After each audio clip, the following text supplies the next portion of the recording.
Sir, ও sir, আমার 10-20 টাকা দিবেন, ওটা ভাত খাইতাম। 10-20 টাকা ভাত খাওয়া যায় রে? দামদামি করার আর জায়গা পাস না। তোর যে শৈল, তুই যদি পরিশ্রম করস তাহলে তো ভালো ইনকাম করতে পারবি। স্যার, আমি তো আপনার কাছে ভিক্ষা চাইতাছি না, ওটা ভাত খাওয়ানোর লেগে টিয়া চাইছি। আপনি যদি টিয়া না দেন, আমার কটা ভাত খাওয়ার ব্যবস্থা করে দেন না স্যার। আমি তোর কইতে ভাতের ব্যবস্থা করে দিমু। আমি নিজে তো দিন রাত পরিশ্রম করি কটা ভাতের লাগিয়া। যাও অন্য দেখ। স্যার, এই অসল ফাওটা লইয়া শরীরটা আর মানতাছে না, এন্দা আবার প্রচন্ড খিদাও লাগছে। আমি কিন্তু স্যার ভিক্ষা করে খাই না, আমি একজন দিন মজুর।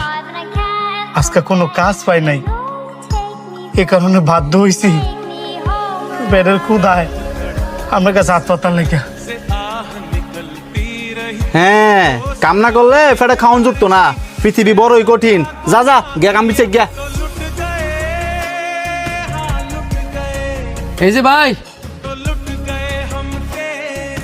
আপনি ওই এদিকে এদিকে।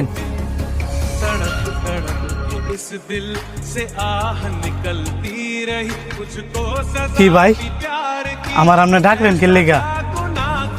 ভাতগুলা ধরেন, এই যেন পানি আছে, বসে বসে খান।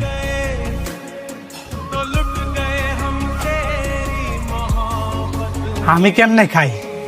এই ভাত তো আপনি খাইতে বসেন। আমি খাইতে বসছি দেখে কি হয়েছে? আমার খিদার চেয়ে আপনার খিদাটাই বেশি। ধরেন, তাড়াতাড়ি বয়ে খেয়াল। ভাই, আপনারা যে আমি কি কমু আমি নিজেও বুঝতেছি না। আপনার বোঝা লাগতো না, ভাতগুলা খাইয়া আমার লেগে দোয়া করেন, তাই লইব।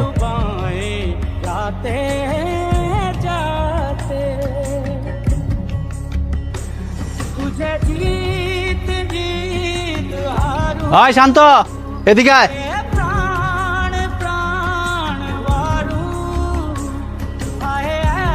আপনি বসে খান, আমি দেখতাছি। জি ছোট সাহেব বলেন। দিন দিন দেয়া যায় দরা তুতলায় পড়তাছে। এই যে তুই তোর বাগের খাবার তার জন্য দেলাইছস, তোর লাগে কি বাড়ির ভিতরে এক্সট্রা খাবার আনতে তুইছে? না ছোট সাহেব, ওই লোকটা তো আমার চেয়েও ক্ষুধার্ত, এই কারণে আমার বাগের খাবারটা ওই লোকটারে দিয়ে দিচ্ছি। আবার মুহ কথা কস, ভাতগুলো আয় করতে। তুই কি ঘরের ভিতরে চাল কিনা তুই যাস? ছোট সাহেব, এত অহংকার ভালো না।